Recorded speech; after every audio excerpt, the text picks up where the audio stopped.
right. All right, guys, welcome back to the channel. I'm James with JC Trails. We're going to be reviewing the 2021 Stumpjumper Evo Expert.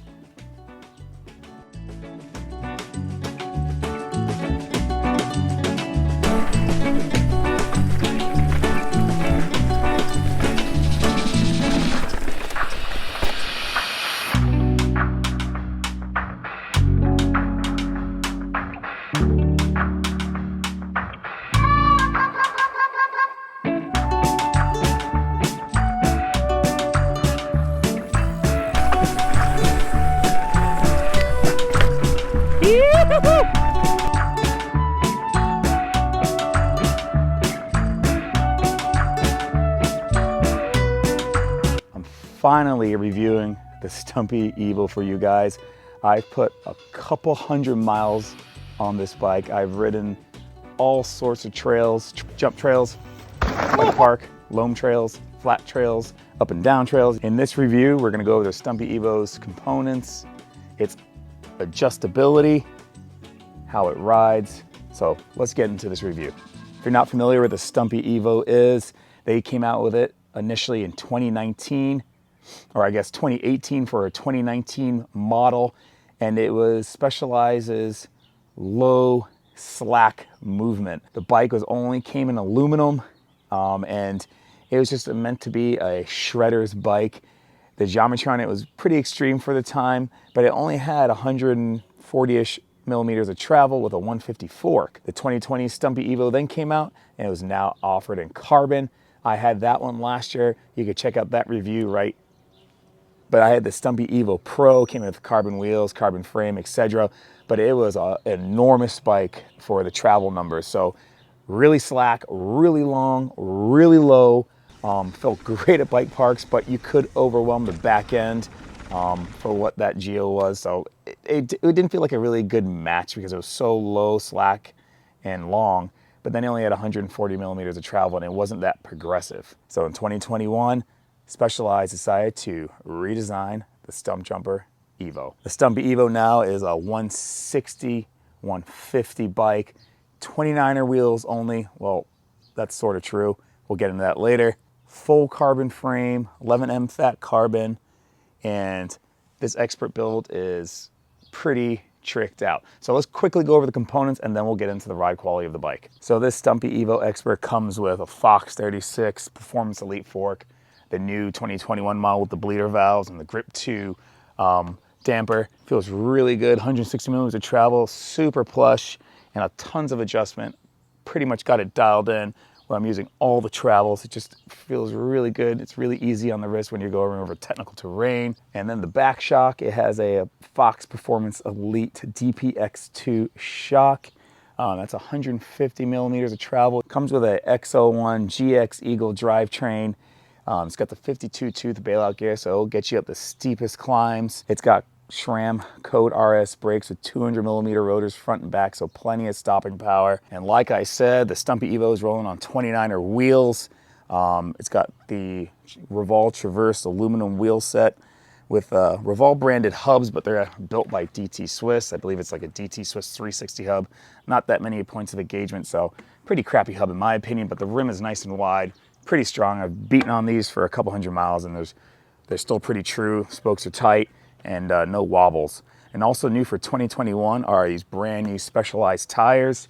We have the Specialized Butcher Grid Trail T9 front tire here. Super tacky and soft compound. Kind of reminds me of a DHF like 3C compound. Just got that soft, supple feeling. And for the back tire, we got the Specialized Limiter Grid Trail T7 tire. Both, I forgot to say, are 29 by 2.3 wide, but they actually look a little bit wider than 2.3 inches wide. This T7 compound's a little bit harder. They do that just to make it a little bit faster rolling. You want a faster rolling tire in the back, but still hooks up really well. So good tire selection. Most carbon frames done by Specialized. This one has the SWAT door. They made it a little bit bigger so you can really stuff this thing full. And that's what I love about Specialized, their utility they offer in their bikes. You could put this little, looks like almost a stocking from Christmas, water bladder in here. You know, it's almost like a whole water bottle that fits into the down tube. You can also fit the SWAT like utility bag. It's got a tube in here and a CO2 cartridge just in case you get a flat. And you can just jam that all in there and maybe a little breakfast burrito. Also on the water bottle cage right here, you have a multi-tool that can basically tighten every bolt on the bike pretty much. But guys, if you want more detailed information on this Stumpy Evo Expert, go to specialized.com, go check it out. I'll leave a link in the description below, but let's get into the geometry. This is where the 2021 Stumpjumper Evo shines. It has the most adjustable geometry of any bike I've ever experienced. So basically, you can adjust the bottom bracket height by flipping this horse link bolt right here, or you could adjust the head tube angle by using this pretty elegant cup system that goes into the headset. Comes with two different cups. The one I have installed right now is a plus or minus, which basically will make it super steep up to 65.5 degrees, I believe, all the way to 63 or 63 and a half. There is a calculator on specialized.com. I'll leave that in the link in the description below so you can play with all the geometry settings, but there's 6 different settings on this bike with bottom bracket height, combinations, and adjustable head tube angles. The geometry on this S3 is about equivalent to a size medium most other brands. Specialized is done away with the traditional, you know, small, medium, large, because what they say is depends what kind of riding you do, is what kind of bike you want, and what's your riding style. So basically the standover height on most of the bikes are pretty similar, and then you're just going off the reach value. So you can make the bike as long as you want, but still fit on it height-wise. I decided to go with this S3 because my wife is going to ride this bike also. She's a little bit shorter than me, but with the 50 millimeter stem that's spec'd on it, it actually feels pretty comfortable for me. It's got a nice steep seat tube angle of about 77 degrees. And then, like I said, you can adjust the head tube angle from 63-ish all the way to 65.5. So it's more like a trail bike. It is pretty comfortable to ride. S3's got about a 400, let's say 46 or 50 something. I can't remember. I leave it on the screen right here. Reach. Top two numbers are pretty short, but it's with the 50 mil stem, it's pretty comfortable for me. And like I said, the seat tube angle is about 77 degrees. So nice, comfortable geo. So the Stumpjumper Evo still has a Horselink FSR suspension, which means it's pretty dang active. If you follow my channel, you know I had the 2020 model, and that thing was crazy active. It had a coil on it with a not that progressive suspension curve, so it really did bob and blow through the travel even when pedaling. But this one has been revised. It's got revised kinematics that definitely help it on the climbs. But with a steeper seat tube angle than the previous model, you are in totally a comfy position. You're right over the pedals, and that definitely helps when you're riding like a Horselink bike. It just allows you to have smoother strokes, I believe, and the pedaling bob is just, it's not that bad. So with the revised kinematics, they also tuned the shock to help it pedal better.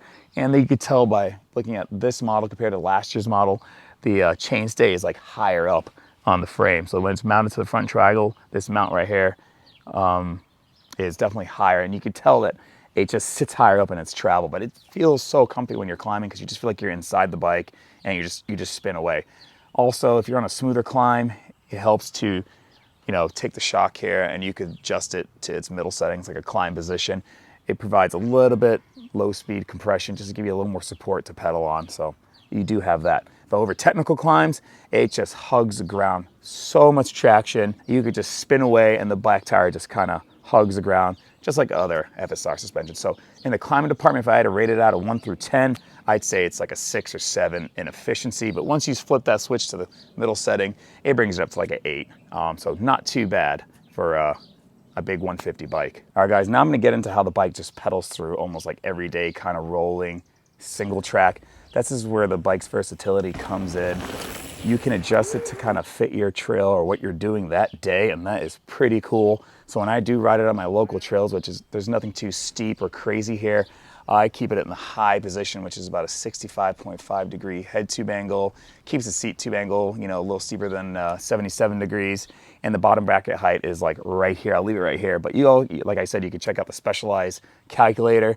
But in that configuration, the bike just feels like almost a normal Stumpjumper. Like not the one from this year without the FSR, but the 2020 model, like the longer travel 2020 model with the 140 millimeters of travel.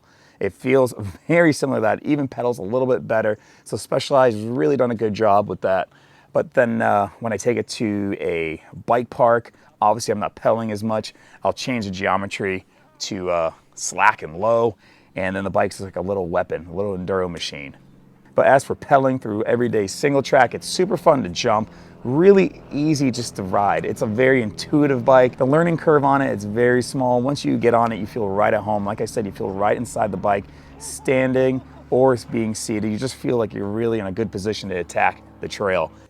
Now let's talk about how this bike descends. When I do my local descents, which are about a 300, maybe 350 foot descent, I still leave it in the steep and high setting on the adjustments, and it's super stable. It's a little longer bike than the regular Stumpjumper, and it's got a nice plush feeling on the suspension. It handles like all the little chatter and just like kind of technical terrain really easily. That's what I love about horse link bikes, especially this FSR suspension with this revised tune on the shock. It really it has like a great small bump sensitivity, but when it needs to, take a big hit, it ramps up pretty good. And that's what's nice about having the air shock. It can handle a coil, and I might grab a coil for it, or even a Float X2 just to make it a little bit more plush on the descents. But so far, this DPX2 is feeling really good, and I'm really enjoying the tune done by Specialized. But now let's talk about how this bike descends at the bike park. So this is where this bike just comes in on its own. It's really cool that, I was like, you know what? Man, I really want to adjust this bike and make it more like a little enduro rig. So flip the cups, lower the bottom bracket. Now you have a 63-ish head tube angle, and the bottom bracket's super low, so you just feel like you can just get into those corners and rail them. I couldn't believe how stable it is, and it never got bucked offline. It just tracked really straight, and it's just really smooth, really easy to ride, like I said. Did a couple big drops and jumps, no harsh bottom out, didn't even use all the travel, like right to the end. Riding the more flowy trails in Highland, it also performed there really well. I don't think I've been around those berms as fast as I have on this bike. You could just really, with that low bottom bracket, just dig in with your heels into those turns and just lean the bike over, and it just tracks around those berms with ease. Still pretty good amount of pop on this bike too. Surprisingly, when I was trying to get over a couple jumps I've never done, just kind of like longer doubles without a lip where you really have to pop off the bike or pop the bike yourself, with a good, like almost like a J-hop. It did it really well, and actually gave me a little more boost than most other bikes I ride. So I cleared those things no problem. I was super stoked about that. Also, having these nice Code RS brakes. I really don't know the difference between the Code RS and the Code R brakes. You can let me know in the comments below, but plenty of stopping power, no fade with the 200 mil rotors, and I was hammering on this bike all day. I think I did about 4,000 feet of climbing on it that day. So how does the Stumpy Evo compare to other bikes I've ridden in the same category? And the first bike that comes to mind is the Santa Cruz High Tower, the new one. I've had that one for a couple months last year or 2 years ago. Really good bike, but I actually feel like this bike is more capable and more versatile, just with all the adjustments you can do and the storage you have on it. It's just a more complete bike. Even though the High Tower does pedal better, in my opinion, than the Stumpy Evo, I feel like this one can handle the downs a little bit better. Another bike that comes to mind is the Yeti SB 130. When I rode that bike, I rode it a couple other times after I reviewed it, and it is a super fun bike, but it does feel quite harsh compared to like this supple FSR suspension. You may disagree with me here, but I mean the pedal efficiency and the climbing prowess of the Switch Infinity on that Yeti is unmatched. I mean, it doesn't compare. This bike doesn't even come close to it, how it climbs. But man, I think I'm more comfortable on this FSR suspension on the descents. It opens up a little bit more traction through the rough stuff. And I just feel really comfortable on it. The geo on it is just dialed in, or you know what it is? You can dial in the geo to yourself and to your trail, so that's what I think the difference is.